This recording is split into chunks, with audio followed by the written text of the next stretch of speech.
Il y a Théo Rivière qui est en train de dire de s'abonner à la chaîne et ça filme pas. Mais abonnez-vous, on rend. Mettez un commentaire pour le référencement, activez la cloche. Ça sert vraiment quand les gens ils activent la cloche ou pas? Oui. Avec votre consentement, abonnez-vous. N'oubliez pas. Important quoi.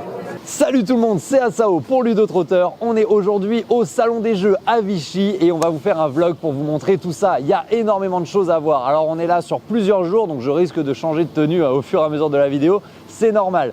Donc il y a plein de choses à voir comme je vous l'ai dit. Du TCG bien évidemment, One Piece Card Game, Altered, Star Wars Unlimited, mais aussi Lorcana. On a pu avoir des news sur le 7.6. On a déjà vu des cartes qui vont sortir. On a vu aussi les nouveaux accessoires et franchement c'est magnifique. Et bien évidemment du jeu de société, il y a du très gros jeu de plateau, du petit jeu d'ambiance, franchement plein de choses, de très belles découvertes déjà et j'ai hâte de voir la suite. On vous emmène avec nous. Ce qui est chouette avec ce genre d'événement, c'est que ça permet aux différents membres des magasins Ludotrotteur de se réunir, d'échanger, de parler des projets à venir. D'ailleurs en parlant de projets, on inaugure officiellement cette chaîne YouTube mais également une chaîne Twitch parce que le 5 et 6 octobre c'est l'Open Ludotrotteur avec un énorme tournoi qui sera casse en direct. Donc suivez-nous, le lien est dans la description. Je suis à présent sur le stand de Lucky Duck Games en compagnie de Théo. Bonjour Théo. Salut.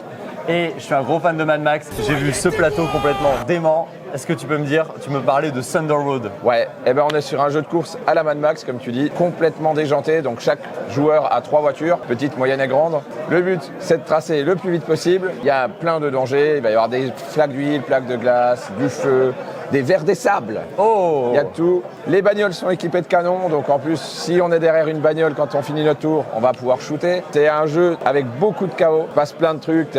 T'as des carambolages qui vont envoyer l'autre dans la flaque d'huile, qui va se retrouver sur un tremplin. Enfin voilà, vraiment plein d'enchaînements des fois où tu dis waouh. C'est la version Kickstarter. C'est celle-là qu'on va commercialiser. On fera pas la version de base. Donc elle inclut déjà 3 extensions dedans. Là, on n'a rien du tout niveau matos. Déjà, ça se joue sur 3 tuiles, pas sur 2. D'accord. Ouais, donc là, il manque une tuile par rapport à la longueur. Et il y en a 10 dans la boîte, recto verso. Ce qui permet de varier les parties. C'est ça, parce que t'as pas les mêmes terrains. En plus, il y a de l'aléatoire sur les dangers que tu vas avoir. On a également, tu vois, l'extension, on va pouvoir jouer le camion. Donc le camion se joue pas du tout pareil que les bagnoles. Tu peux jouer les motos. On va pouvoir avoir les upgrades de bagnoles, ça c'est une des extensions. Des pilotes asymétriques, changer les missiles de l'hélico, mettre de la météo sur chaque tuile. C'est ça, les hélicos, c'est aussi sous contrôle des joueurs. Ouais. Incroyable. C'est ça. En fait, tu as 4 dés quand tu es un joueur de base. Tu les lances, tu en affecteras un à chaque voiture pour avancer et le dernier va te servir sur ton tableau de commande qui va permettre de choisir ce tour-ci je vais plutôt faire un nitro pour avancer plus vite, je vais envoyer mon hélico pour tirer, etc. Ok. Donc, du coup chaque personnage est différent, a des bonus, des bonus différents. Ça c'est une des extensions. De base tu as un tableau tous identiques, mais en effet si on joue avec ceux-là, t'en as qui sont spécialisés dans la vitesse, d'autres qui peuvent voler les points de vie, ils sont un peu bizarres ceux-là, mais ouais. Voilà. Et en fait le jeu, c'est ça. Et le jeu s'arrête quand? En fait, quand un joueur est totalement éliminé, à ce moment-là, la tuile parce que quand un joueur avance, on retire la tuile de derrière, on coulisse et on en met une nouvelle. Okay. C'est un tapis roulant qui avance. Dès qu'un joueur est éliminé, la tuile de devant devient la dernière tuile. On met la ligne d'arrivée et c'est donc le premier arrivé qui gagne. Donc en fait, le joueur éliminé ne va pas attendre pendant 3 heures que ça se finisse. La première élimination déclenche la ligne d'arrivée. Oui, c'est ça. Voilà. C'est ça. Après, il faut finir. Ça, il y a eu un éliminé. Maintenant, le prochain qui passe la ligne a gagné. Ça, c'est cool. Ça doit proposer de bons retournements de situation. Ouais. Ah ouais, il se passe des trucs de fou dans ce jeu. On l'a fait jouer au flip. Les gens, ça hurlait dans la tente. Ouais, non, il est très très fun donc et très modulaire. Donc c'est cette version-là qui va être commercialisée dans les boutiques SP. C'est ça. En prix de vente, on se situe autour de quoi en prix de vente? 150. 150 euros. Ouais. C'était le prix qu'il y avait sur KS en VO, il me semble. D'accord. Donc là, on est sur un jeu qui sera traduit. Ouais. Ok, donc disponible en VF, en boutique SP pour 150 euros. Deuxième trimestre 2025. D'accord, très bien. Donc une sortie à surveiller donc. Ouais, et franchement, la boîte est magnifique. Le matos a l'air d'être giga complet. Vraiment hâte de voir ça. Ouais. Là, là, je vois tout ce petit matériel. Il y a de la couleur. C'est prépeint. C'est ça. Il y a un shade dessus déjà. Ok, donc on va pas les recevoir tout gris. Il va falloir les peindre soi-même. Non, elles sont comme ça. Elles sont vraiment comme ça. Donc ça, c'est un vrai argument pour beaucoup de. Tu as une encre dessus pour faire ressortir les détails. C'est super. Et en fait, ça donne un petit côté un peu sale et du coup, ça va bien. Bah oui, ça va parfaitement avec l'ambiance un peu crasseuse, un peu Mad Max. C'est ça, c'est ça. C'est super. Et très belle découverte. J'ai hâte de le tester et j'ai hâte qu'il soit disponible en magasin. Merci à toi en tout cas. Au plaisir. Allez, à plus. Je suis à présent sur le stand de Bombix avec Romain. Bonjour Romain. Bonjour. Et on va parler à présent de Down, une extension pour le jeu Lueur. Lueur, vous en avez forcément entendu parler si vous êtes autour de la sphère ludique, si vous vous intéressez au jeu, surtout au jeu de deck building, parce que vraiment ça a été une masterclass. beaucoup de demandes lors de sa sortie. Tu vas pas me contredire, je non, pense. tout à fait. Un visuel en fait très clivant déjà de base et qui plaît en fait à beaucoup de gens malgré tout. Le gros point fort du jeu, effectivement, c'est son côté noir et blanc qui est un peu ressorti. Et le jeu a eu beaucoup de succès. Je suis totalement d'accord. Enfin, moi, j'ai vu le matériel. Un jour, j'ai vu une publication du jeu sur Internet.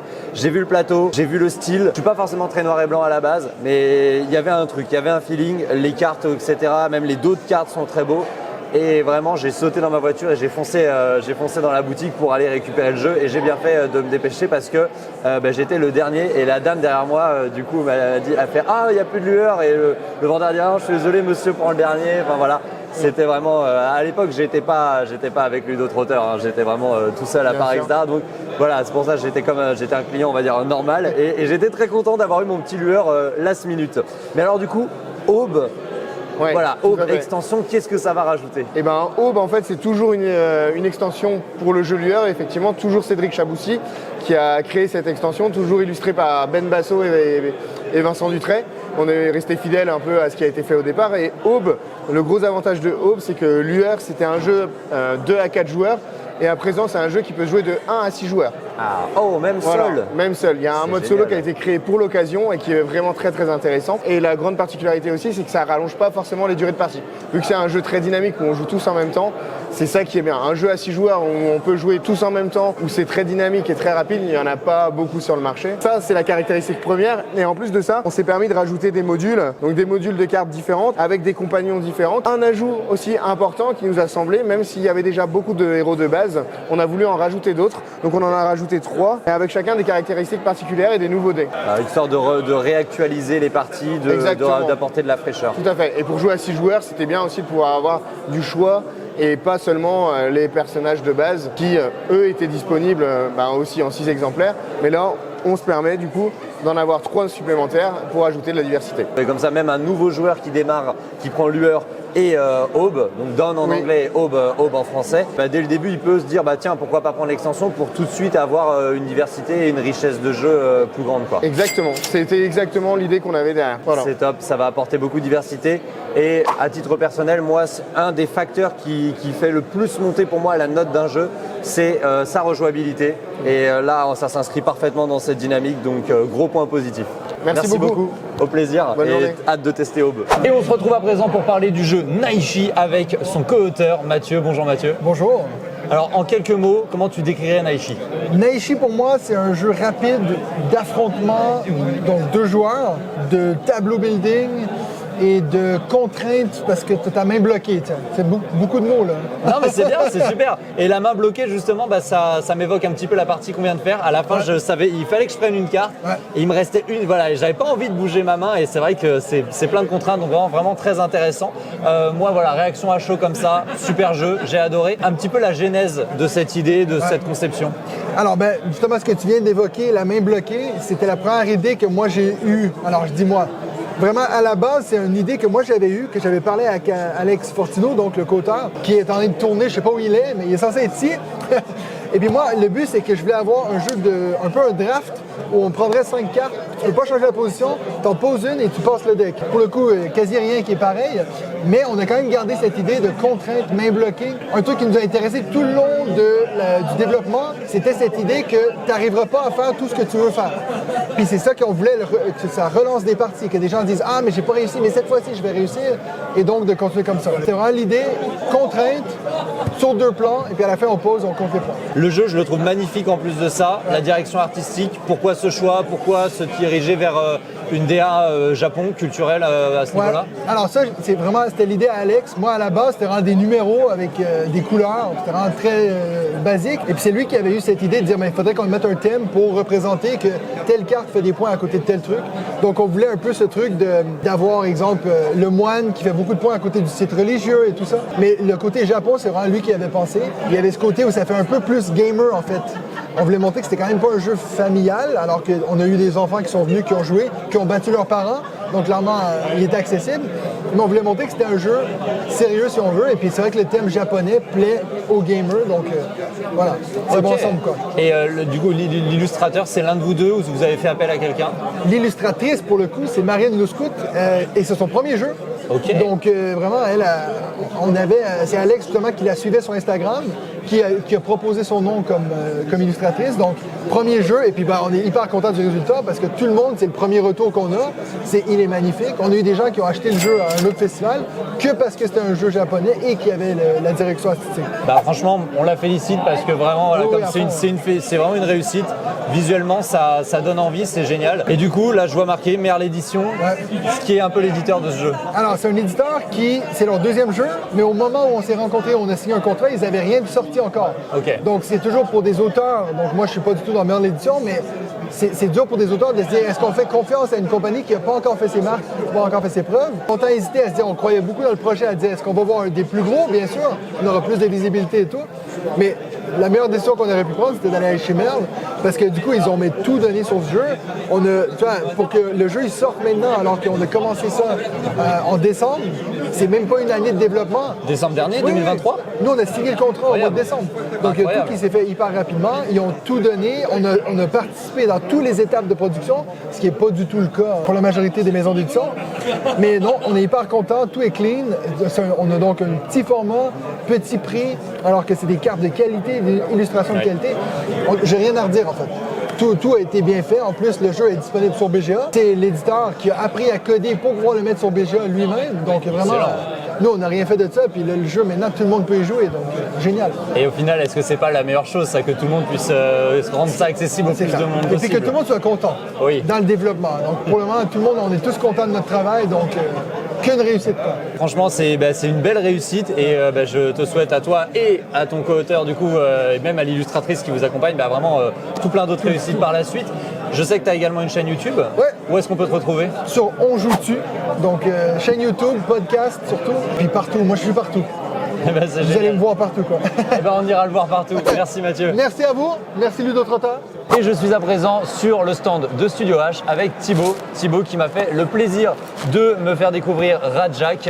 Et j'ai passé un très bon moment. Thibaut, je te laisse nous parler un petit peu de ce jeu. Oui, merci beaucoup. Alors, à Radjack, on est au casino de Rad City et on joue au jeu préféré des rongeurs. Alors, au Radjack, contrairement au Blackjack, la valeur à ne pas dépasser, ce n'est pas 21, c'est 25. Donc, on va totaliser la valeur des cartes devant soi et on va tenter de trouver une combinaison qui fait exactement 25 sans dépasser, sous peine d'être éjecté. Ce qui est rigolo dans le jeu, c'est que chaque carte a aussi des petits pouvoirs qui permettent un peu de manipuler les valeurs. On a pour ça des jetons de poker qu'on peut placer sur ces cartes pour un peu manipuler leurs valeurs. On peut également les placer chez les autres pour les embêter ou pour les éjecter. Si je monte un peu trop vite, il y a peut-être un adversaire qui va me mettre au pire moment. Vous voyez là, je monte dangereusement haut. Quelqu'un qui me met un x2 sur mon 10 me fait exploser.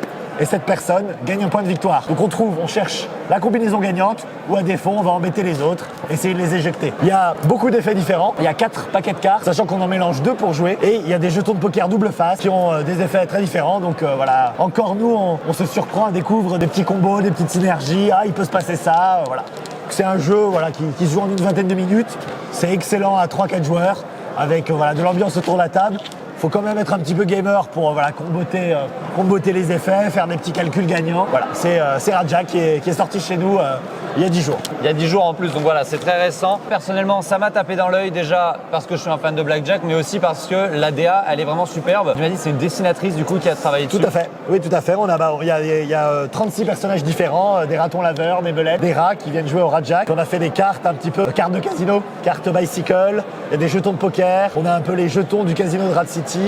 On a voulu faire un matériel assez classe. Le matériel est très propre, surtout au prix de vente TTC que tu m'as annoncé, tu m'as dit 17 €. 17 €. Franchement, c'est absolument génial, c'est du très beau matériel. Il y a de la brillance également sur la face visible des cartes. Non, vraiment, il y a tout pour plaire. L'ambiance est très bonne, le matériel est très beau. Et j'apprécie énormément ce côté rejouabilité qui est offert effectivement parce qu'à chaque partie, on n'aura pas forcément les mêmes decks de mélanger. Puis c'est pas forcément les mêmes cartes qui vont sortir au même moment. C'est ça. Les jetons qui vont aussi changer une fois sur l'autre et qui en plus vont pas se combiner pareil. pareil. Non, vraiment, les possibilités de jeu sont, tout à fait. sont presque infinies. Et au final, c'est bien, vraiment. Parce que c'est vrai qu'on est nombreux à flasher sur un jeu. Mais au final, une fois qu'on y a joué 30, 40 fois, on commence un petit peu à avoir fait le tour. On n'a plus trop envie de le sortir du placard. Voilà. Alors que ces jeux-là, on se dit, sur quoi on va tomber aujourd'hui ? Donc c'est une très belle découverte, je vous le recommande. On continue chez Studio H, sans Thibaut pour le coup, puisque forcément il y a plusieurs tables avec beaucoup de gens qui veulent tous tester plein de jeux, donc forcément il faut partager. Mais du coup je me charge de vous parler de Leaders, il m'a fait essayer ce jeu qui est absolument génial. Au début ce jeu a attiré mon regard parce qu'il me faisait penser un petit peu à Ultimate Warriors, un jeu que j'ai énormément apprécié.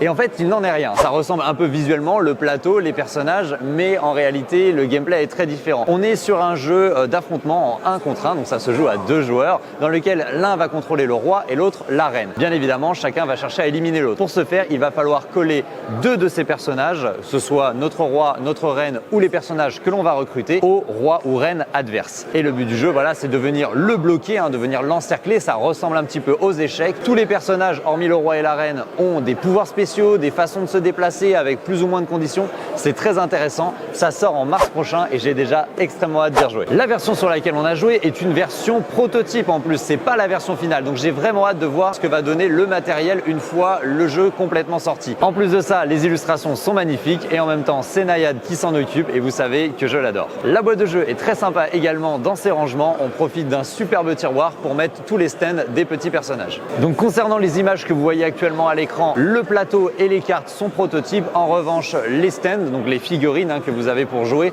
elles sont déjà définitives. Donc encore une fois, merci à Studio H pour cette découverte et rendez-vous en mars pour la sortie du jeu. Et on se retrouve à présent avec Mathieu pour parler du TCG Star Wars Unlimited. Bonjour Mathieu. Bonjour. Concrètement, Star Wars Unlimited, donc voilà, TCG, il y a déjà eu des tentatives de jeux de cartes Star Wars, pas mal par le passé. La dernière en date dont je me souviens, moi, c'était Star Wars Destiny, mi-jeu de cartes, mi-jeu de dés. Exactement. J'avais beaucoup aimé. J'étais un peu déçu du coup que le jeu s'arrête, mais voilà, je comprends que le mix n'ait pas forcément trouvé son public. Ce nouveau jeu de cartes, qu'est-ce qu'il a de plus que les autres ?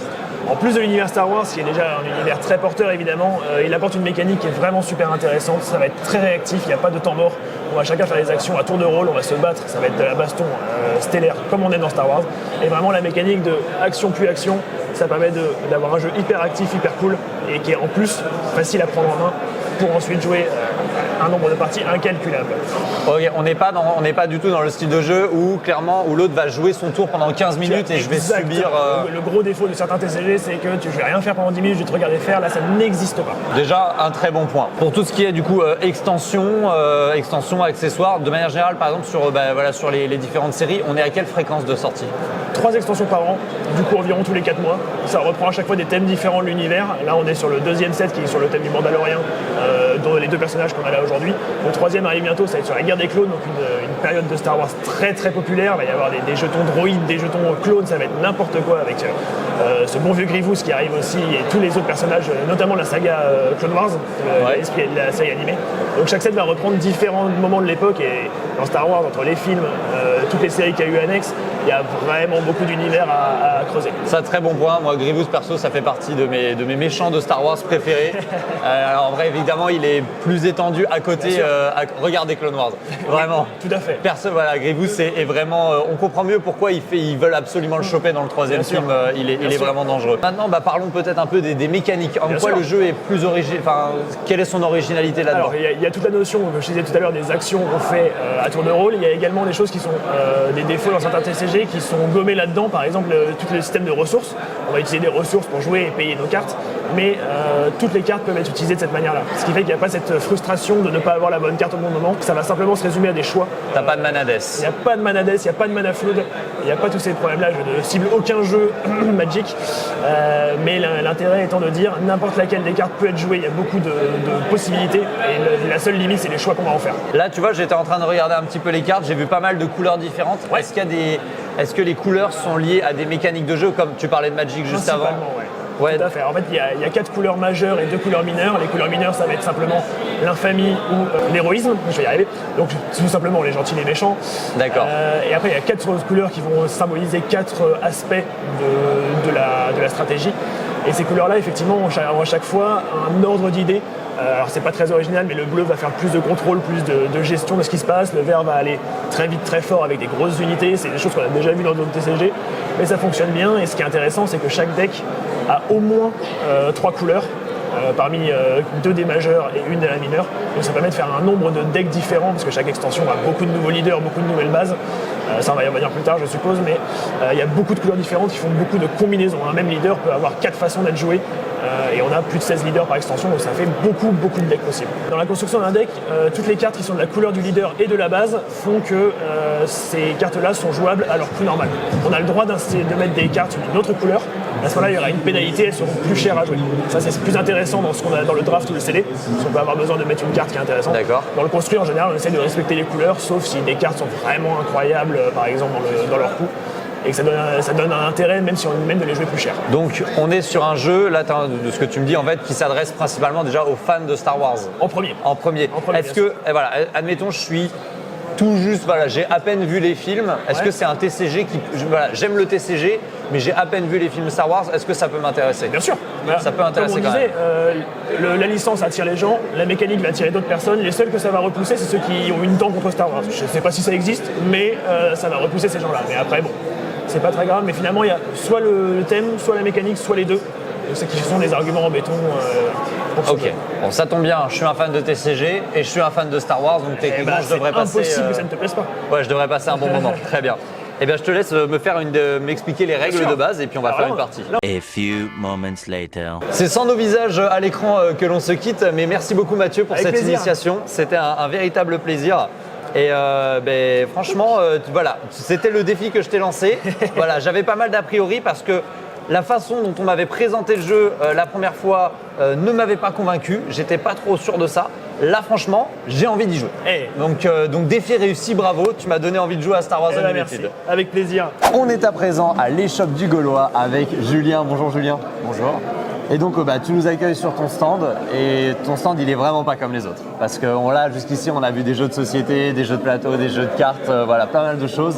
Mais toi tu nous proposes quelque chose d'assez unique aujourd'hui. Bah oui, en fait pour acheter tous ces jeux, il faut aussi les poser sur quelque chose. Et nous, on a sorti toute une gamme de produits et notamment des tables dédiées aux jeux de société. Vous avez 2 collections. La Galaxy qui permet de refermer le plateau avec des plateaux pour pouvoir manger et mettre les jeux en pause. Et on a sorti une nouveauté cette année avec la table rabattable pour l'événementiel. Donc ces tables-là, j'ai eu l'occasion de les voir. D'ailleurs, vous aurez l'occasion de les voir si vous venez nous voir chez Ludo-Trotteur, puisque ces tables, elles sont en démonstration, elles sont utilisables, elles sont disponibles dans nos salles de jeu. Mais surtout, donc c'est des beaux matériaux, c'est du beau bois qui est utilisé. C'est quelque chose de vraiment très agréable au toucher et à regarder. Et en plus de ça, parce que là, on a le côté fonctionnel, donc la table événementielle qui se rabat, les tables aussi sur lesquelles on peut remettre du coup les plateaux pour manger et garder sa partie en cours juste en dessous. Mais il y a aussi tout un tas d'accessoires qui vont se mettre autour, des choses pour poser pour mettre des verres, des canettes, pour mettre des jetons, rajouter des plateaux. Il y a pas mal de choses dans ce genre-là. C'est ça. En fait, on a créé toute une gamme de produits. Concernant les tables, on a simplifié les choses avec un kit joueur. C'est un produit clé en main. Vous allez retrouver un petit plateau pour poser vos fiches personnages, un porte-gobelet tourné, autour à bois. Ah oui, d'accord. Et non pas en inox. Un bento Galaxy qui servira à ranger les ressources, ça forme le kit joueur, c'est vendu avec les tables, fabriqué à la commande. Et après on a toute une gamme d'accessoires, du porte-cartes avec des systèmes nomades pour organiser un espace joueur pour que ça soit toujours bien rangé. Et donc du coup ces tables-là, donc non seulement voilà, on peut les prendre telles quelles, mais on peut du coup décider de les améliorer, de les personnaliser par la suite avec tous ces petits add-ons. C'est ça. Qui viennent se clipser dessus quoi. La chose qu'il faut comprendre avec nous, c'est qu'en fait on fabrique tout à la commande. On est basé sur Clermont-Ferrand, on est tout en circuit court, on fabrique tout intégralement à l'atelier, que ce soit les parties métalliques, on les découpe à la plasma, on les emmène au thermolacage, les pieds sont vraiment faits intégralement ici, ne sont pas industriels, et tous les autres matériaux passent en commande numérique ou alors avec des méthodes plus traditionnelles, mais on reste toujours dans l'esprit artisanat. C'est ça qui fait justement le côté unique, le côté beau produit, je trouve, ce qui ressort vraiment, c'est effectivement cette finition faite à la main, etc., qui nous sort des standards génériques. Et puis les produits sont super fonctionnels, hein. J'ai déjà eu l'occasion de jouer dessus, que ce soit pour du jeu de plateau, du jeu de cartes ou même pour du JDR. Il y a vraiment de quoi faire et de quoi personnaliser pour toutes les expériences de jeu. C'est ça. On est de retour avec Merle Édition et Thierry pour nous parler de Toc Chocotte. Mais avec plaisir. Toc Chocotte, déjà, il faut savoir une chose, c'est que c'est notre premier jeu d'éditeur en tant que Merle Édition. Nous avons eu la chance d'aller au PEL, la dernière édition, avant son annulation aux Jeux Olympiques. On a eu la deuxième personne qui a remporté, le numéro 2 des protos, nous a permis de l'approcher et il nous a fait confiance pour éditer ce premier jeu. Donc Toc Chocotte est un jeu qui se passe dans le monde des cauchemars. La mécanique principale va être basée sur le dodge traditionnel, ce que je te racontais tout à l'heure en off, où il va être important d'avoir des valeurs les plus basses pour gagner. Il faut avoir le moins de points possible. Nous avons au début 4 cartes devant nous, qu'on ne connaît pas. On prend connaissance de 2 qu'on va mémoriser. Et ensuite, au tour de la table, à chaque tour, nous avons le choix simple entre piocher une carte, la défausser, la conserver et remplacer l'une de nos cartes, qu'on connaît ou qu'on ne connaisse pas, ou deuxième action possible, toquer sur la table pour nous sortir du monde des cauchemars et mettre fin à la manche. Ça va jouer ainsi de suite comme ça, pendant plusieurs manches, et dès qu'un joueur atteint ou dépasse les 50 points, c'est fin de partie. Alors là, c'est la version basique que je te donne, sans les pouvoirs, sans toutes les petites crasses qu'on va se faire. Toc Chocotte, moi j'aime bien le présenter de la sorte, ou en disant que c'est quand même un jeu tactique, très taquin, et qui appelle à représailles parce que généralement, quand on subit une crasse, on aime bien la rendre et c'est un jeu qui appelle à ça. Les parties sont relativement courtes, tu as pu le constater, on dépasse rarement le quart d'heure, 10 minutes, un quart d'heure. C'est ce que j'ai trouvé vraiment plaisant, c'est que c'est un jeu qui est simple à expliquer, on va rapidement à l'essentiel et le fun est instantané. Le fun instantané, oui, on ne réinvente pas la poudre, évidemment, mais on a voulu la rendre fun et nerveuse. Ouais, je pense avec qu'on a une direction vraiment artistique réussi. Intéressante en plus. On a quand même eu les services de l'excellent Paul Mafaillon, donc ça on va pas s'en plaindre. Et un choix tactique avec les cartes barrées qu'on a rajoutées. Qui est très chouette. Et le petit twist sympathique, si tu joues pas bien ou que tu es mal parti, tu peux encore gagner en faisant un 50 tout rond. Mais un peu comme au molki, tu vois. Ouais. Donc si je fais 50 points, pour cela, il faut que ce soit moi qui déclenche la fin de partie en toquant sur la table. Debout, mes petits gars, on se réveille. Et qu'importe comment, mais si j'obtiens 50 piles, je gagne. Pas un de plus, pas un de moins. Pas un de moins. Ah non, surtout pas. C'est vraiment un vol de victoire potentiel. C'est ça, mais c'est très dur à faire. Non, c'est extrêmement dur. En tout cas, c'est une très belle découverte. Et voilà, donc Toc Chocotte, un jeu, on l'a dit, rapide, fun, avec de très belles illustrations, et qui en plus est amené à créer des situations de drôles de situations entre amis ou en famille. Complètement. Je suis à présent sur le stand de BioViva avec Benjamin qui va nous parler de leur nouveau TCG Définature Protect. Bonjour Benjamin.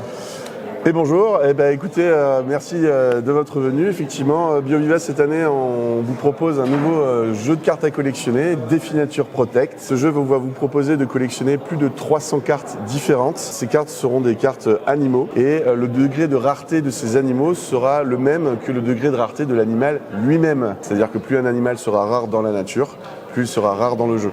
Et donc une vraie sensibilisation pour le public auprès des animaux concernant les espèces en voie d'extinction. Le but, c'était effectivement de trouver un moyen de faire passer des messages et on a trouvé que ce moyen était très intéressant et en cohérence avec le type de jeu qu'on propose. Je le trouve très pertinent. Dès que tu m'en as parlé la première fois, c'est le premier truc qui m'a effectivement fait me dire ok, il y a un vrai concept derrière, il y a quelque chose. Parle-moi un petit peu du système de jeu parce que évidemment c'est chouette de collectionner, comme beaucoup de jeux de cartes du genre. Par contre, on peut jouer également. Il y a une vraie dimension de jeu. Absolument, c'est vraiment un jeu définature, c'est-à-dire qu'on va jouer avec les caractéristiques des animaux. D'accord, mais on va jouer cette fois-ci avec les 4 caractéristiques des animaux. Là par exemple vous avez donc une carte Tortue Kawan qui est une carte d'ailleurs promo du jeu, une carte totem. Donc les cartes animaux du jeu présentent 4 caractéristiques, le poids, la longueur, la longévité ainsi que le temps de gestation. Et donc à chaque tour de jeu on va piocher donc 4 cartes dans notre deck et on va devoir jouer une carte animaux par caractéristique pour essayer de battre son adversaire et tenter de sauver nos animaux. C'est intéressant du coup, c'est qu'en plus de ça, on va devoir vraiment jouer les 4 cartes, donc c'est-à-dire qu'il y en a, on va peut-être se dire bon, tant pis, celle-là c'est perdu, elle n'a pas des stats intéressantes, tant pis je la mets là et je vais essayer de marquer mes points ailleurs. Exactement, en fait on va introduire ce système qui va faire un petit peu plus réfléchir le joueur. Il va y avoir effectivement des animaux qu'on va devoir jouer par défaut, mais ce qui est intéressant c'est que les animaux, on va essayer de les sauver par rapport à leur rareté. On est dans un jeu définature, notre objectif sera de sauver des animaux animaux les plus rares. Donc, il va falloir favoriser les animaux qui ont le degré de rareté malheureusement le plus rare pour essayer de les sauver tout simplement. Par caractéristique, nous allons donc regarder l'animal qui a la plus forte caractéristique. Le joueur qui aura donc gagné cette bataille va pouvoir placer son animal dans sa zone protégée sur son petit plateau individuel. Et à la fin de la partie, donc chaque animal que l'on aura protégé nous rapportera un nombre de points qui correspond à sa rareté tout simplement. Donc plus un animal est rare, plus il nous rapporte de points tout simplement. Donc c'est très simple. Les parties durent entre 15 et 20 minutes. On reste sur une cible enfant, 7+. Mais pour des papas, des mamans qui aiment un petit peu le jeu de cartes à collectionner, c'est une bonne passerelle pour mettre les enfants au jeu. Une première collection, un premier jeu intéressant avec du deck building et un petit peu de stratégie sans que ce soit non plus très compliqué. Voilà, histoire de un jeu familial en somme, avec lequel tout le monde va pouvoir s'amuser à son niveau. Tu m'as également montré qu'il n'y avait pas que des animaux dans les cartes. Exactement. Alors en fait, il n'y a pas que des cartes animaux dans le jeu. Il y a également les cartes pouvoir. Les cartes pouvoir, ce sont ces cartes. Elles ont un dos différent. Le dos est bleu. Et en fait, elles ne vont pas intégrer directement notre deck. Elles seront jouées à part. Donc on va pouvoir en sélectionner 5 quand on fera la constitution de notre deck. Et en fait, ces cartes, elles vont ajouter des petits twists dans le jeu. Donc par exemple, on va avoir les cartes qui sont trop mignonnes, les bébés animaux. Donc il y en a évidemment plusieurs à collectionner. Donc là, on a le petit ours brun. Alors attention les arachnophobes, tournez la tête, on a la petite araignée. L'idée, c'est que lorsqu'on va jouer une carte comme ça sur une de nos cartes animaux, on ne jouera plus avec la caractéristique la plus forte, mais la plus faible. Du coup, on va pouvoir faire gagner une petite fourmi contre un énorme éléphant, par exemple. Donc ça, c'est rigolo. On peut feinter. On peut faire des twists. Ils m'ont feinté. Et surtout, ça permet de jouer des cartes diverses et variées en se disant qu'elles toutes peuvent gagner finalement. Si tu le veux bien, parle-nous des différents types de produits qu'on va trouver dans cette gamme. Avec plaisir. Alors, on retrouve un environnement très TCG, si je puis me permettre. On a vraiment essayé de travailler sur des produits qui sont logiques. Donc, on va démarrer avec Definiture Protect, le tournoi qui est la boîte de base de joueurs dans laquelle on va retrouver donc 2 decks complets. 2 decks de cartes animaux ainsi que des cartes pouvoir, et on va retrouver tout le matériel de jeu en version punchboard, donc dans un coffret comme ça complet, et à l'intérieur vous aurez également les 2 cartes promo, les cartes totem éléphant et lion, qui ne seront disponibles que dans ce coffret là, donc idéal pour démarrer. Le gros avantage aussi, c'est que pour les gens qui veulent découvrir le jeu mais qui ne veulent pas nécessairement se lancer dans une collection, le jeu se suffit à lui-même. On peut le prendre comme un jeu de société. Exactement.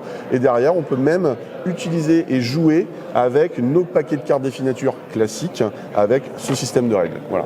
Excellent, comme ça on peut se faire des parties à plus que 2 pour un coût réduit. Exactement, à l'intérieur vous avez les règles pour jouer de 1 à 4 joueurs, donc allez-y, essayez-le, c'est un régal. Mais un vrai argument, ça en fait aussi de pouvoir dire qu'un TCG qui se joue à 1 contre 1 mais aussi à plus. Absolument. En fait, dire on peut jouer à un TCG à 4, ça c'est vraiment super chouette. Alors admettons, moi je veux commencer à jouer, mais j'ai pas forcément envie d'acheter la grosse boîte, mais j'ai déjà des copains qui ont des cartes. Comment je fais pour démarrer facilement ?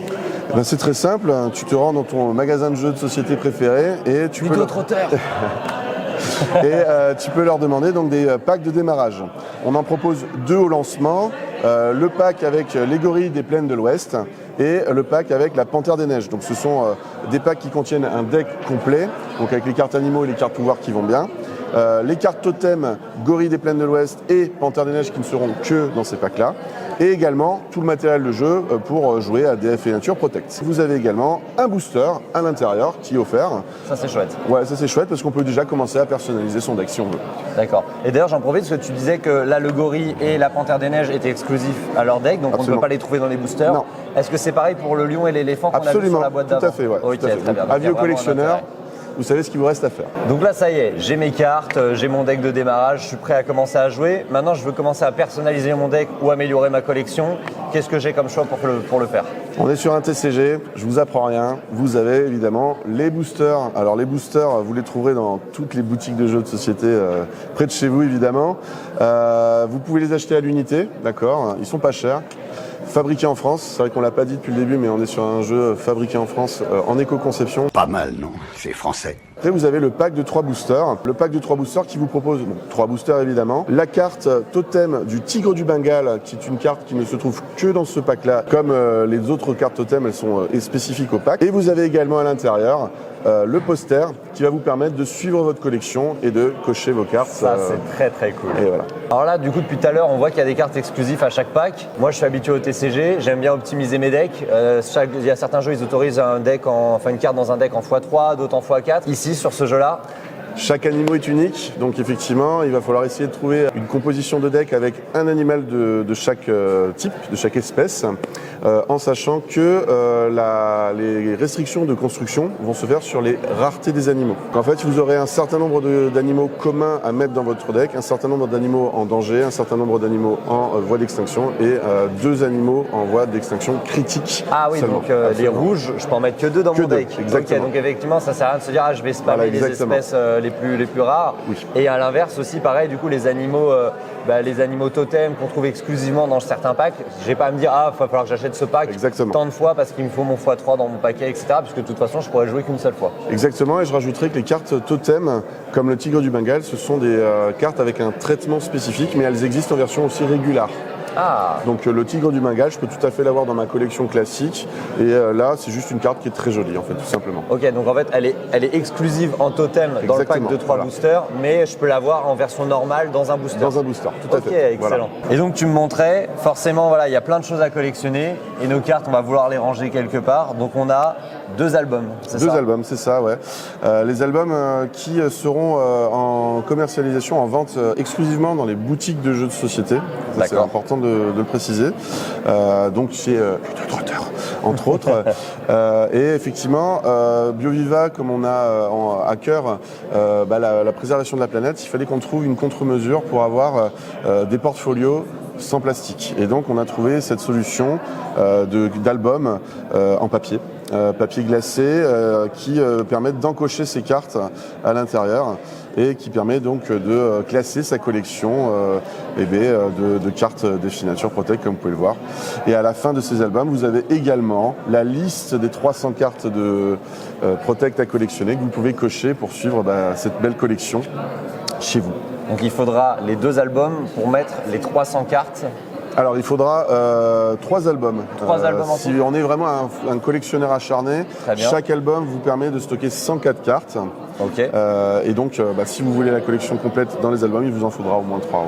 Il y a une différence ? Parce que là je vois, moi j'en ai un, j'ai un requin, là t'as un tigre. Absolument aucune, si ce n'est la couverture, tout simplement. D'accord, c'est aux préférences de chacun. Exactement. Et en début d'année prochaine, il y en aura 2 autres qui vont sortir avec la Panthère des Neiges et la Girafe. Voilà un jeu très intéressant, plein Merci. de promesses, qui va ouvrir, je pense, une jolie porte pour les plus jeunes vers le monde du TCG. Nous, on y reviendra plus en détail dans une vidéo dédiée. On est à présent sur le stand de BlackRock pour la dernière interview de la journée de ce vlog qui malheureusement doit se terminer, mais qui termine en beauté. Wow. C'est édité par Scorpion Masqué. On va parler aujourd'hui de Dead Cells et on a la chance d'être en compagnie de Théo Rivière, l'un des co-auteurs du jeu. Wow. Bonjour. Bonjour, comment tu vas ? Très bien, merci, et toi ? La fatigue, c'est la fin du festival, quoi. Ouais, là, on va peut-être dire un peu des bêtises, on va un peu fourcher, mais content d'être là et content d'enfin avoir des boîtes de Dead Cells. Première fois que je le voyais pour de vrai, moi j'avais eu que des protos entre les mains et ça y est, de le voir pour de vrai là, c'est assez excitant. Franchement, la boîte est magnifique, ouais. Disons-le. Dans un rayon, ça déjà tout de suite, c'est impossible que ça attire pas l'œil. Pour rappel, du coup, sur Twitch, avec ma communauté, on a déglingué les jeux vidéo Dead Cells, Dead Cells et toutes ses extensions. Donc forcément, l'arrivée de ce jeu de plateau est très excitante. Est-ce que tu peux nous parler peut-être aussi un peu de l'équipe qui a travaillé sur ce jeu ? Tout à fait, on est 4 auteurs derrière, la team Kaedama, donc Antoine Boza, Ludo Maublanc et Corentin Lebras, avec qui on fait beaucoup de jeux de ce type-là, des jeux avec une contrainte, une demande. Et donc là, c'était un jeu avec la licence, même s'il y a une petite histoire que je peux te raconter après. Ah. Il y a toute une équipe d'illustrateuristes, il y a beaucoup de monde, je ne vais pas citer tout le monde, mais on peut citer Nayad qui est sur la couverture et sur les key art, les choses les plus importantes, mais plein d'autres très chouettes personnes qui ont fait entre autres tous les objets, les monstres, les trucs, ça c'est un peu partagé, le boulot a été partagé parce qu'il y avait énormément de choses à faire. Et puis le Scorpion masqué qu'on ne connaît pas sur des jeux de ce type-là, plutôt sur du jeu d'ambiance, du jeu initié ou du jeu pour enfants qui là où on a envie de s'enfoncer sur un gros bébé avec une grosse boîte, une promesse de jeu un peu différente de ce qu'ils font d'habitude. Une grosse boîte avec un prix par contre qui lui n'est pas si gros par rapport à tout le contenu, par rapport à tout le plateau et la qualité de ce qu'on a sous les yeux. Prix de vente conseillé 85 si la mémoire est bonne. 85 et avec, je pense qu'on gagne en fait sur le prix par rapport à d'autres jeux de ce type-là parce qu'il n'y a pas de plastique. Il y a un peu de sleeve et il y a le petit pion qui est juste là qui est en bois, mais on n'a pas de figurine en plastique. Donc ça a mine de rien réduit le coût de manière significative parce que là tout n'est pas sur la table, il y en a encore plein dans la boîte, plein de secrets, mais j'ai été aussi agréablement surpris. C'est des trucs qu'on discute avec les maisons d'édition, mais on n'est pas forcément là dans la validation du commercial, c'est pas notre rôle en tant qu'autoriste. Et là quand je suis arrivé, j'ai fait ah ouais c'est quoi le MSRP déjà 85, putain c'est bien en fait quoi. Donc ouais assez content d'avoir réussi à garder le truc un peu léger à ce niveau-là. Non, c'est sûr, un très beau jeu avec effectivement du beau matériel et un prix super attractif. Je le disais, vraiment, en plus, la couverture super bien bossée. Enfin, voilà, en tant que fan de Dead Cells, j'ai tout de suite retrouvé ce qui m'attire en termes de DA dans le jeu vidéo, présent dans le jeu directement. D'ailleurs, le jeu, peut-être, on peut développer un petit peu. Ouais. Sur quel type de jeu on se trouve? On est sur une notion de roguelite, forcément comme le jeu vidéo, mais adapté en jeu de société. Donc, on est sur du jeu 100% coopératif. On va jouer tous et toutes ensemble contre le jeu, avec vraiment cette dimension de, comme dans Dead Cells, on va affronter des biomes, où on va y avoir des monstres, on va essayer de trouver des secrets, il va se passer des choses, et fatalement on va mourir. On ne peut pas aller au bout du jeu la première fois qu'on essaye, c'est volontaire et ça fait partie de la promesse de jeu. Quand on va mourir néanmoins, on va avoir une phase d'inter-partie, où on va débloquer des choses qui elles vont être débloquées de manière définitive. Le meilleur exemple, c'est les équipements. Au début, on a un petit deck d'équipements avec des armes qu'on peut récupérer qui ne sont pas terribles. Et au fur et à mesure des parties, on va récupérer d'abord des blueprints, des plans d'équipements qu'on va pouvoir acquérir pour avoir des nouveaux équipements qui sont bien meilleurs et qui vont se mélanger petit à petit dans le nouveau deck d'équipement, le rendant au fur et à mesure vraiment de mieux en mieux. C'est qu'un exemple parmi plein, il y a plein de choses, il y a des runes qu'on débloque, il y a des choses qui se débloquent sur ce plateau-là qui est notre plateau qu'on emmène entre les parties. Mais vraiment cette notion est importante de on y va et on va perdre. C'est important, il faut l'avoir en tête quand vous perdrez, ne soyez pas triste si vous perdez vos premières parties, ça fait partie du bail. Mais on va s'améliorer à chaque fois qu'on perd. Et on va pouvoir relancer un run, relancer une partie et essayer d'aller toujours un peu plus loin jusqu'au moment où on arrive au boss final et on arrive à le battre. Et à ce moment-là, le jeu est terminé, même si dans l'idée, ça va prendre un certain nombre de parties, ça ne sera pas tout de suite. Et il y aura dans tous les cas encore plein de secrets à débloquer et à trouver. C'est un jeu où, comme le jeu vidéo, on a voulu être très très généreux dans son contenu. Donc il y a tous ces decks-là qui doivent être dépilés pour trouver des secrets. Il y a des choses cachées un peu dans la boîte, il y a des choses en interaction avec d'autres qui vont débloquer des trucs. Faire le tour du jeu, c'est un travail titanesque. Pour tout voir, c'est vraiment un gros temps de jeu à ce niveau-là. C'est l'un des arguments principaux des roguelites, pour ceux qui me suivent sur Twitch. Voilà, ça fait partie de ce qui fait que pour moi le roguelite aura une bonne note. Évidemment, sa rejouabilité, c'est le concept du roguelite même, mais des trésors, des secrets, cette petite envie, un peu quand on a tendance à s'oublier sur le scrolling de certains réseaux sociaux, voilà, de dire ouais mais après il y a une petite satisfaction à dire ah mais qu'est-ce qu'il y a ensuite, le roguelite c'est un peu ça, c'est te dire et si j'en relançais une parce que peut-être que je vais trouver le secret, l'équipement qui va faire la diff cette fois. Et si le jeu de plateau reprend cette mécanique, forcément ça ne peut que très bien matcher. Tu parlais du coup de recommencer, de sauvegarder des infos. Pour moi c'est l'innovation majeure. On a un jeu de plateau avec une sauvegarde. Ouais, tout à fait. C'était vraiment cette notion de comment est-ce qu'on crée de la permanence dans un jeu évolutif sans avoir de destructibilité. On n'est pas sur un jeu legacy, il n'y a rien qu'on crame. À la fin, c'est long et un peu chiant à faire, mais on peut réinitialiser son jeu complètement et le filer à un winpot. Vraiment, c'était un truc qui était important pour nous. Et donc, on a toute cette notion-là où on va récupérer des cartes qu'on va placer dans des demi-sleeves qui nous permettent, c'est pas le bon format de carte, c'est pas les bonnes cartes, mais ça me permet de vous donner un exemple. Je sais pas si on le verra, mais placé sur le plateau. Et ça, on l'embarque avec nous entre les parties. Ça se referme, ça se range et rien ne bouge. Ce qui nous permet, on commence une nouvelle partie, tic-tac-touc, on le réinstalle et c'est bon, on a tout qui est disponible. C'est le cas pour les gens qui aiment bien Dead Cells et qui connaissent la licence. Pour les runes, des choses qu'on débloque dans le jeu vidéo et qui vont vraiment bouleverser le truc. Là, les cartes sont déjà positionnées dès le début de la partie. Pardon, je vais galérer avec mes gros doigts, mais on va les récupérer un moment, les retourner et les replacer, je la spoil pas, sur ce truc-là pour pouvoir le découvrir. Donc vraiment, c'était une notion qui était importante pour nous dans les roguelites, tu le disais, mais ce qui est agréable, c'est ah vas-y, on a perdu, mais on a débloqué ça et ça, j'ai envie d'en refaire une. Fallait qu'on ait cette sensation-là. On a cherché plein de manières de l'émuler et c'est ça qui nous a paru le plus facile à mettre en place. Et avec une notion il y a plein de choses qu'on perd par contre, entre les runs comme dans les roguelites. Et donc il y a vraiment une dichotomie qui est assez importante et une opposition, même au sein de la partie, des fois de se dire, vas-y là on peut gagner 5 de cette ressource qui va nous aider pendant le run, mais on peut gagner 3 de cette ressource qui va nous aider sur les prochains runs. Qu'est-ce qu'on fait quoi?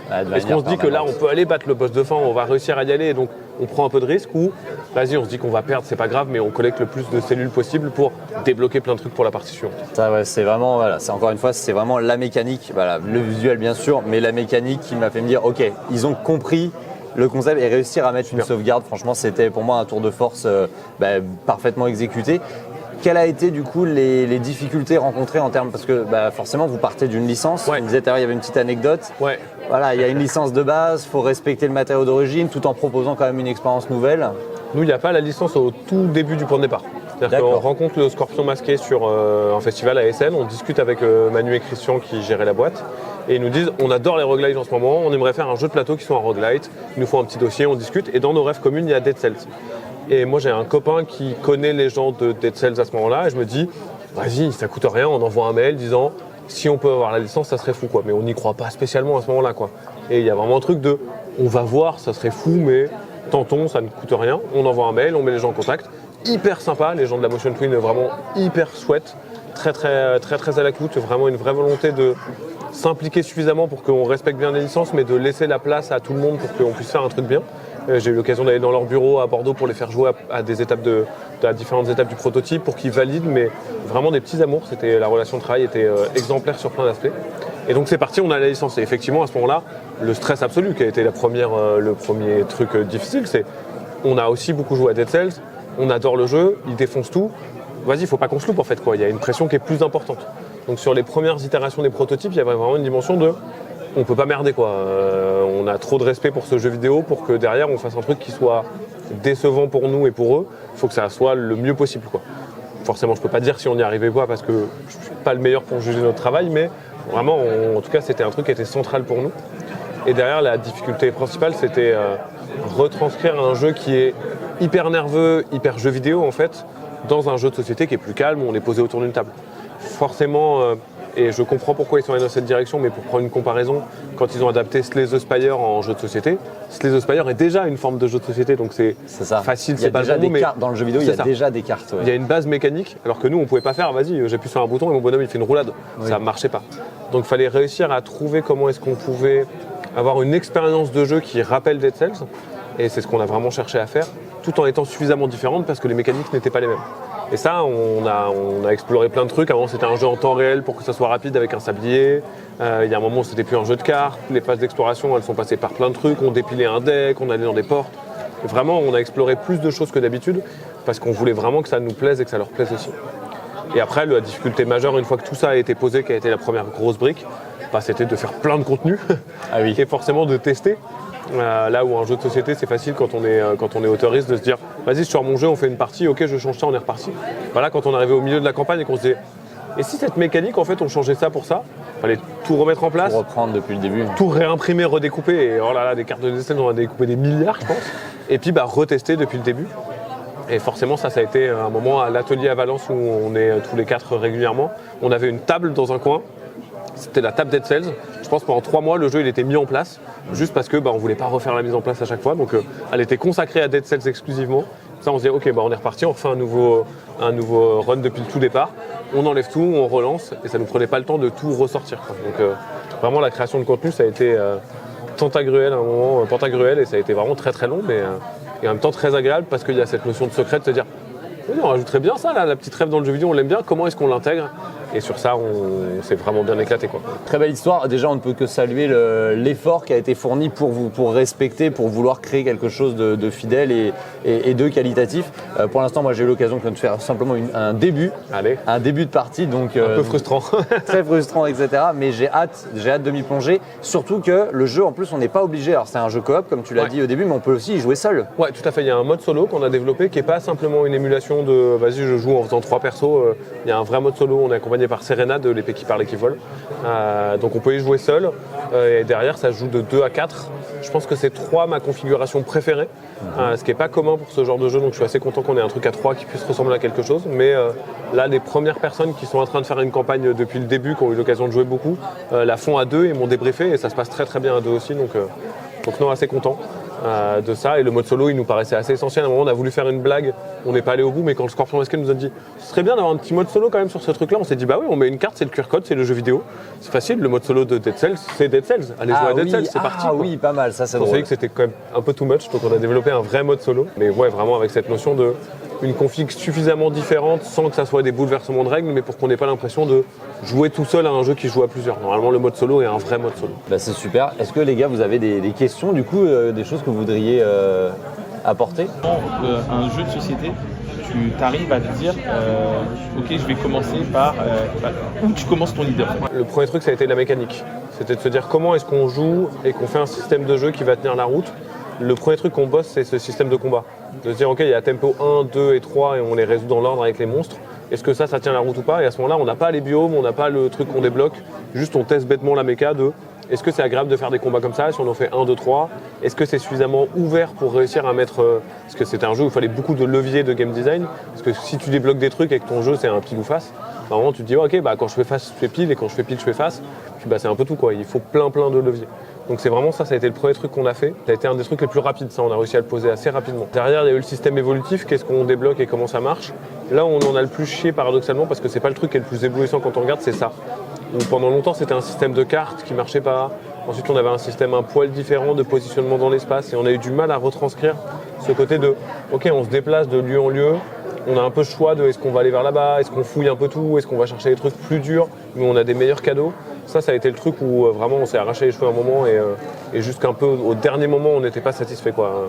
Je me souviens d'un moment où on est allé à Montréal jouer avec le Scorpion Masqué, toute l'équipe pour leur montrer la dernière version. Puis pendant la partie vraiment on s'est dit ouais mais ça c'est pas bien en fait quoi. Ça nous plaisait pas, il y avait un truc qui bloquait et on a recharbonné sur ça. Mais c'était un moment où on savait que le système de combat et d'évolution il marchait. Donc il y avait un truc de ok on trouvera un truc quoi qu'il arrive et le reste c'est solide, c'est bon en fait ça va fonctionner quoi. On fait brique par brique, ce qui n'est pas toujours le cas, des fois tout est un peu plus emmêlé dès le départ. Là c'est plus on avait toutes les briques au début mais il y en a qui étaient vraiment poreuses donc il a fallu les enlever. Globalement je pense le quartier des prisonniers on l'a joué 1000 fois quoi. Parce que c'était un moment où on n'avait que le quartier des prisonniers, les égouts et le concierge qui est le premier boss. Puis on testait ça en boucle jusqu'à temps que là tout soit ok et à partir de là on pouvait décliner et faire du contenu. Mais c'était débile ça aurait été débile tu vois, de faire plein de contenu, plein de cartes de trucs et se dire ah ouais cool on a fini de faire 200 cartes qu'on débloque mais maintenant il n'y a que 3 timings au lieu de 8. Ah faut refaire 200 cartes, bon c'est mort, moi j'ai pas la patience. Donc à un moment on avait, je me souviens on avait les 6 mêmes cartes qu'on débloquait en boucle, c'était chiant, j'en avais marre de ces cartes mais il y avait un truc de ok, là je débloque, oui c'est encore le même truc, ah surprise l'équipement, ah c'est le même, depuis le début il n'y en a que 4. Et une fois que tout a été bien calé, là on s'est dit ok combien on peut faire d'équipements, combien on peut faire de trucs. Avec une notion qui a été importante avec Scorpion Masqué très vite de dire ok nous les gars des trucs on en fait à l'infini. Enfin vraiment, on en fait plein. C'est quoi le prix? C'est quoi les devis de l'usine? Qu'est-ce qu'on peut mettre? Et à partir de là, on a déterminé, ok, des illustrations d'équipement, on peut en faire, je sais plus combien il y en a, mais Y. Ok, bah nous, on fait Y équipement, quoi. Ah, en fait, on a vu, celui-là, on peut l'utiliser 2 fois, parce que si on le décline comme ça, ok, on en fait un de plus, nous, on est chaud, quoi. Et il y avait vraiment une notion de la seule contrainte, ce qui n'est pas le cas dans les jeux vidéo, même si elle est différente, c'était à la fin, c'est des éléments palpables. Une boîte, elle ne peut que contenir pour un prix normal qu'un certain nombre de cartes. Les illustrateuristes peuvent faire qu'un certain nombre de dessins parce qu'ils ne sont pas en interne. Donc à un moment, on a été cadré pour réussir à finir. Quoi. Dans un univers parallèle, on y est encore. Et puis la boîte, elle est grande comme as. Et puis il y a 1 million de cartes et on aurait pu continuer. Quoi. Il fallait quelqu'un pour nous mettre des garde-fous. Du coup, justement, en parlant, les extensions, ils arrivent quand? Quand on est reposé. Là, c'est marrant, tu m'aurais posé la question juste après la campagne, je t'aurais dit jamais, j'en peux plus. Là, je pense qu'on a récupéré un peu d'énergie sur les gros projets comme ça, c'est bien de laisser reposer. Ça arrive quand toutes les boutiques en vendent plein. C'est toujours un peu le truc c'est un jeu sur lequel pourrait y avoir du contenu. Je vois comment on pourrait faire des choses. C'est pas fait, non. Et c'est pas un projet. Peut-être que si le jeu rencontre un gros succès, on y pensera. Et vraiment, le système de jeu fait que c'est possible. Mais il n'y a rien de commencer. Je vais pas vous teaser un faux truc. On n'a rien lancé pour l'instant. C'est possible. Vous sentez qu'il y a largement quoi faire. Ouais, il y a vraiment moyen. Il faudrait voir comment ça s'intègre au sein de gens qui ont déjà fini une campagne ou il y aurait des petites questions comme ça. Mais c'est un jeu à contenu. Donc les jeux à contenu, nous développer un nouveau personnage, rajouter 30 cartes et faire un nouveau boss. On peut le faire. Tu parlais de éventuellement extension si ça rencontrait son public. Et donc en parlant de rencontrer son public, c'est dispo quand? C'est dispo le 8 novembre. Le 8 tout novembre. va bien. Donc début novembre, parce que voilà, les bateaux, les trucs, on ne sait jamais exactement quand ça va arriver, mais début novembre pour sûr. Aussi parce que si jamais la livraison des gens qui ont participé au Kickstarter est décalé pour une raison X ou Y, le jeu sera un peu décalé pour arriver en boutique après la sortie dans tous les cas. Évidemment. Mais ça y est, c'est concret, c'est pour de vrai, ça va arriver cette fin d'année quoi qu'il arrive. Quoi. Voilà, donc fin d'année, on peut mourir sur Dead Cells. Beaucoup, plein de fois. Et en plus, quelle belle idée aussi pour un cadeau de Noël, un jeu comme ça qui arrive en fin d'année. Et vraiment, nous, on l'a pensé comme si vous aimez Dead Cells, normalement, vous allez retrouver l'humour des trucs. Il y a un peu de blague à certains endroits. On a été accompagné pour l'écriture, mais il y a moyen de retrouver un peu l'humour du jeu. Et si vous aimez juste les expériences de jeu coopératives, évolutives, normalement, si vous n'êtes pas allergique à l'univers, parce qu'il est quand même assez particulier, vous pouvez vous y retrouver aussi dans cette notion de jeu à campagne, évolutif, je fais plein de parties, qui est moi un truc auquel je fais tout ce qui sort. Donc je suis presque pressé de pouvoir refaire une campagne parce que j'ai assez oublié de trucs pour pouvoir revoir à quoi ça ressemble. Ah, c'est chouette. T'as réussi à la finir ou pas moi, je suis allé au bout, mais pas au bout de tout ce qu'il y a à débloquer. Je pense que personne chez Kaedama est allé au bout de tout ce qu'il y a à débloquer. Au bout, le boss est tombé, mais voilà. Mais oui, on n'a pas tout regardé, on n'a pas testé. On débloque des cellules de boss à un moment pour augmenter la difficulté, on n'a pas tout fait. Parce que, on n'avait pas le temps, et deux, c'était tellement gros. Quoi. Donc, on sait que tout fonctionne, mais réussir à avoir tout débloqué, c'est un nombre de parties, on ne l'a même pas calculé. Quoi. On sait globalement combien il faut de parties pour avoir les grosses milestones, même si c'est très différent en fonction des groupes de joueuses. Mais tout avoir, aucune idée. Quoi. Pas de trophée platine. Personne ne le fait. Pour savoir s'il y a un record à battre. Un record à battre, je n'ai pas de data précise, mais je sais que la dernière campagne où ils sont en train de jouer, la dernière où j'ai eu les stats, ils ont battu le concierge en 12, ce qui est plutôt plus que la moyenne, je pense. Donc le premier boss, il y en a 3. Je pense qu'il faut tabler sur au moins une trentaine de parties pour aller au bout du jeu, enfin battre le dernier boss. Bien, déjà. Quand on est vraiment un groupe qui fonctionne bien, jusqu'à 45 je pense, quand on est un tout petit peu en dessous. Ok. Si vous faites plus, m'en voulez pas. Et ça donne envie, on a hâte de s'y mettre et de continuer à explorer l'univers de Dead Cells. Et comme le dit si bien la boîte, explorer, tuer, mourir, muter, recommencer, c'est Dead Cells, c'est dispo en cette fin d'année. Et bien évidemment, ce sera disponible chez Ludo-Trotteur. Incroyable cette conclusion là, il a l'habitude. Hein. Il est bon. On est bien engagé. On est bon. Puis nous, on se fera un truc fin de salon juste entre nous pour faire la fin du vlog. Juste toi et moi dans la toilette. Non, voilà. C'est parti. J'en connais un qui va avoir une promotion. C'est comme ça que ça marche. Je suis un gros fan de Fast and Furious. Oui, Mad Max, allez, ça dégage. C'est reparti. Prise 5. Vas-y. Attends, ah non, c'est pas Ludo-Trotteur ça. Ludo-Trotteur, je connais l'hymne. Voilà, il m'a fait. Il était pas d'accord. Bon, vas-y, chaque carte aura quelqu'un. Ah